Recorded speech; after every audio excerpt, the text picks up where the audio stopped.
பேரு வந்து பிச்சிஸ்ன்னு பறவை.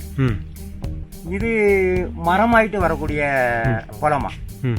இது 5 கொள்ளமா, 4 கொள்ள 5 கொள்ள ஆகும். இது பழம் வர ഈ പഴത്തിന്റെ എന്ന ആളുകാർക്ക് സാപ്പിട്ട് പരിശുമില്ല. പരിചയமான ஆளு சாப்பிட்டா அது உடம்புக்கு நல்லதா. இது சாப்பிட்றதுக்கும் நல்ல டேஸ்டும் இருக்கு உண்டு. இன்னும் ஆளுக்காரு சாப்பிட்டு பரிசம் இல்லை. அதுകൊണ്ടാ இது விலை கிட்டிட்டு இல்லை. எங்களுக்கு விலை கிட்டாத நிலைமையில இதெல்லாம் கீழே உதிர்ந்து அழுகி போகுள்ள சூழ்நிலையா. இது ஒன்றும் வள எதுவும் போடண்டாம். நமக்கு அது தை குறைச்சி நமக்கு நம்ம உயரம் வர்றது வரைக்கும் தைய வளர்த்து கொண்டாங்க மதி.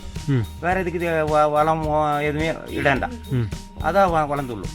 எதுவும் இது போல குளிர் தணுப்பு உள்ள இடமா, தணுப்பு உள்ள இடத்துல தானே இந்த மரமும் நல்லா வச்சு வளரக்கூடிய சாத்தியக்கூறு உண்டு. இது வருஷத்துல 2 மாசத்துக்கு தானே காய் கிட்டும்.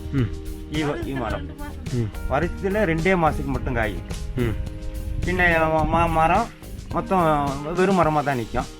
2 மாசத்துல தானே, 3 மாசத்துல தானே காய பிஞ்சு விட்டு 3வது மாசத்துல பழம், 1 மாசத்துக்கு தானே பழம் பறிக்காம பற்றும்.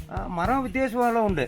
பெரிய வெளிய மரத்துக்கு 200 கிலோ 300 கிலோ கிட்டும். சிறிய மரம் இப்படி பினிசு போல சைஸ் போல உண்டு. அப்போ நல்ல வெள்ளிய மரமாக இருந்தால் 500 கிலோ வரைக்கும் பழம் கிட்டும். சில பேர் மேடிக்கும், குறைச்சி சாப்பிட்டு பழக்கம் உள்ளவர் மேடிக்கும். அது கொண்டா விலை கிட்டிட்டு டூரிஸ்ட் இப்போ நாங்கள் இருக்கிற ஸ்தலத்தில் இன்னும் டூரிஸ்ட் வந்துட்டு இல்லை. அப்போ கச்சவடக்காரர் வாங்கி போய் அவட கச்சவடம் பண்ணும்போ இதை டூர் ஆளுகளுக்கு பரிசப்படுத்தி விட்டால் இதுக்கு விலை கிட்டும்.